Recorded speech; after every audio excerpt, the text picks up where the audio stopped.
할렐루야. 7월 1일 토요일 원포인트 큐티 가운데 오신 여러분들을 주님의 이름으로 사랑하고 축복합니다. 말씀으로 주일을 준비하시는 하루 되시기를 바랍니다. 오늘 하나님께서 우리에게 주신 말씀은 잠언 13장 12절에서 25절까지의 말씀입니다. 잠언 13장 12절에서 25절까지의 말씀 다 같이 한 목소리로 읽도록 하겠습니다. 소망이 더디 이루어지면 그것이 마음을 상하게 하거니와 소원이 이루어지는 것은 곧 생명나무니라. 말씀을 멸시하는 자는 자기에게 패망을 이루고 계명을 두려워하는 자는 상을 받느니라. 지혜 있는 자의 교훈은 생명의 샘이니 사망의 그물에서 벗어나게 하느니라. 선한 지혜는 은혜를 베푸나 사악한 자의 길은 험하니라. 무릇 슬기로운 자는 지식으로 행하거니와 미련한 자는 자기의 미련한 것을 나타내느니라. 악한 사자는 재앙에 빠져도 충성된 사신은 양약이 되느니라. 훈계를 저버리는 자에게는 궁핍과 수욕이 이르거니와 경계를 받는 자는 존영을 받느니라. 소원을 성취하면 마음에 달아도 미련한 자는 악에서 떠나기를 싫어하느니라. 지혜로운 자와 동행하면 지혜를 얻고 미련한 자와 사귀면 해를 받느니라. 재앙은 죄인을 따르고 선한 보응은 의인에게 이르느니라.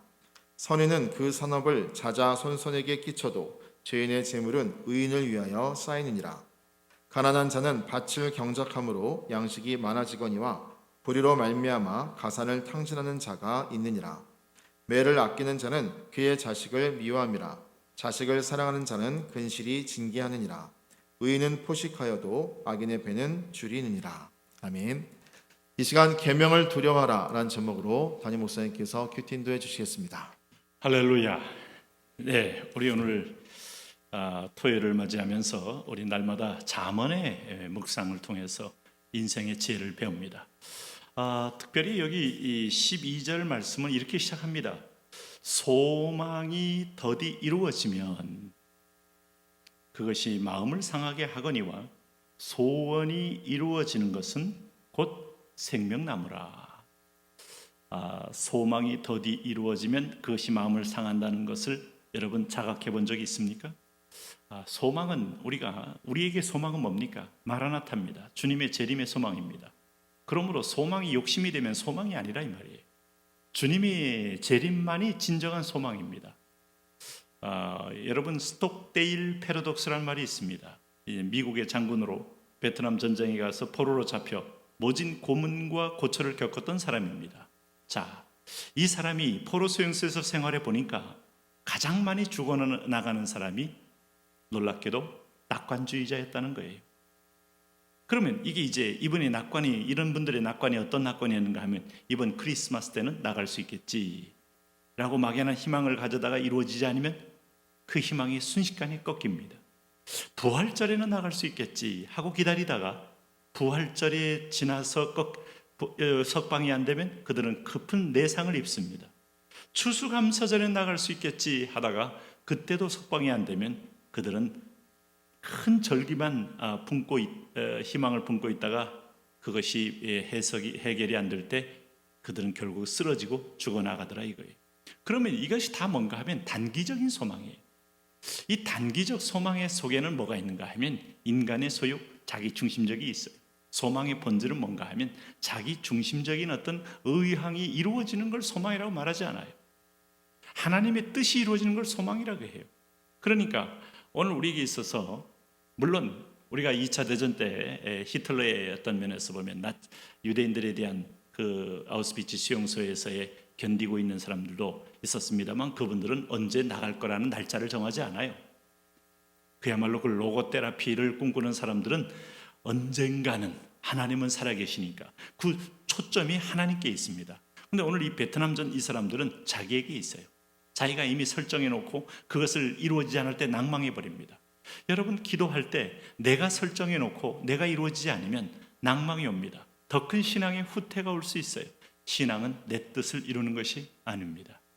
하나님의 뜻 앞에 우리가 굴복해 나가는 것이 신앙인데 우리 진정한 초대교회 성도들의 신앙은 오늘 죽어도 주님은 살아계시고 마라나타 아멘 주 예수 오시옵소서.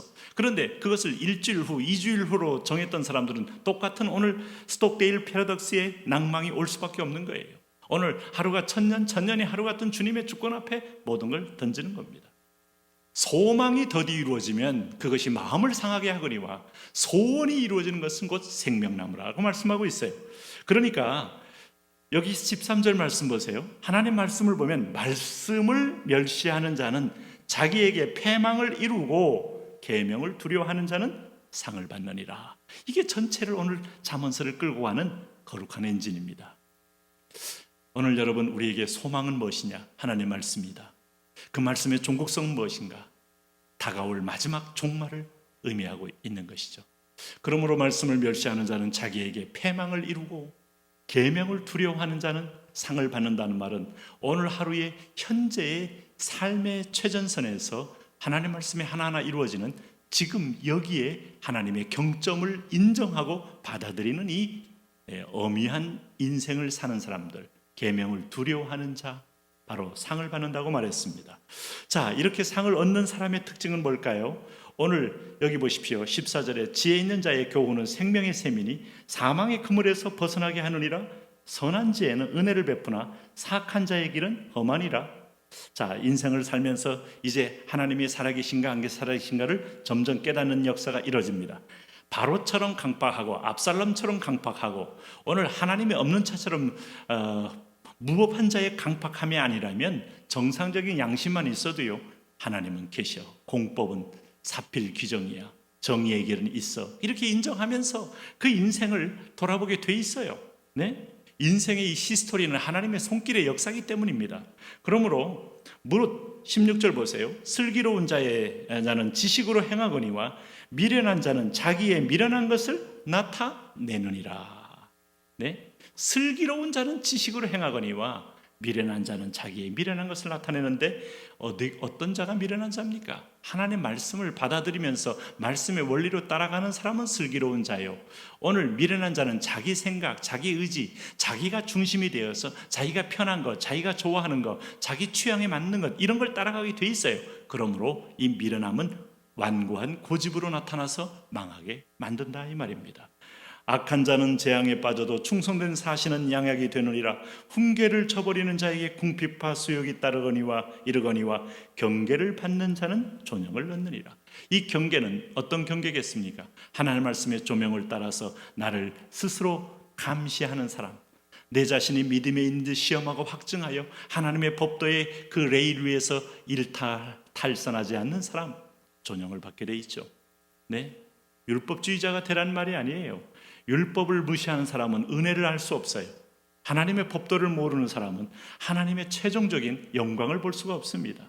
그러므로 소원을 성취하며 마음에 달아도 미련한 자는 악에서 떠나가기를 싫어하느니라. 지혜로운 자와 동행하면 지혜를 얻고 미련한 자와 사귀면 해를 받느니라. 여기서 지혜로움은 지능이 뛰어난 사람을 말하는 게 아닙니다.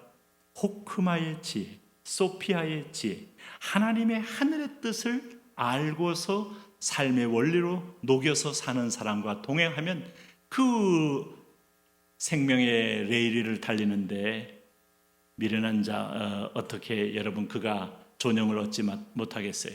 그러나 미련한 자는 그것을 떠나기 때문에 반드시 사망의 해를 받을 수밖에 없는 것이죠. 재앙은 죄인을 따르고 선한 보응은 의인에게 이르니라. 자, 우리가 여기까지 쭉 하나님의 계명에 대한 선한 약속을 말씀하고 있습니다. 그러면 돈을 버는 부분도 오늘 보세요. 22절에 선인은 그 산업을 자자손손에게 끼쳐도 죄인의 재물은 의인을 위하여 쌓인다. 결국은 법도를 떠난 모든 것들은 다 자기가 벌었어도 쓰지 못하고 하나님이 위임하는 자에 의해서 사용될 수밖에 없다 하는 걸 또 배우게 돼요. 그래서 가난한 자는 밭을 경작함으로 양식이 많아지거니와 불의로 말미암아 가산을 탕진하는 자가 있느니라 라고 말합니다. 두 번째는 어떤 적용이 가능한가 하면 자녀 교육과 관계 훈련에서 매를 아끼는 자는 그의 자식을 미워함이라. 자식을 사랑하는 자는 근실히 징계하느니라. 의인은 포식하여도 악인의 배는 줄이느니라. 이렇게 말하고 있어요. 오늘 여기 보시면 매를 아끼는 자, 그의 자식을 미워함이라. 자식을 사랑하는 자, 근실히 징계한다. 여러분, 자녀를 사랑할수록 하나님의 시각에서 키우라는 겁니다. 매를 들라는 게 포인트가 아니에요. 내 충동과 내 욕심으로 자녀를 노엽게 하고 자녀에게 상처를 준 부모가 얼마나 많습니까? 하나님의 눈으로 봤을 때 이 아이가 주일을 성수합니까? 매를 드는 거예요. 우리는 주일 성수로 매를 드는 사람을 거의 본 적이 없어요. 주일날 학원 안 갔다고 매를 드는 부모는 있습니다. 오늘 하나님께 드릴 11조를 떼먹었다고 매를 드는 부모는 없어요. 오늘 갑자기 네가 용돈 줬는데 교회에서 헌금했다면 아마 부모가 찌그리는 부모는 많을 거예요.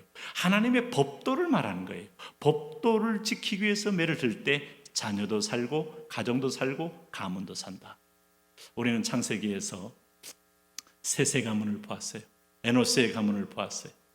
오늘 그 가문은 지금 법도를 지키려고 그 법도를 적용하는 가문을 통하여 흘러갑니다. 하나님 아버지, 그렇게 우리가 살게 하여 주옵소서. 예수님 이름으로 기도합니다.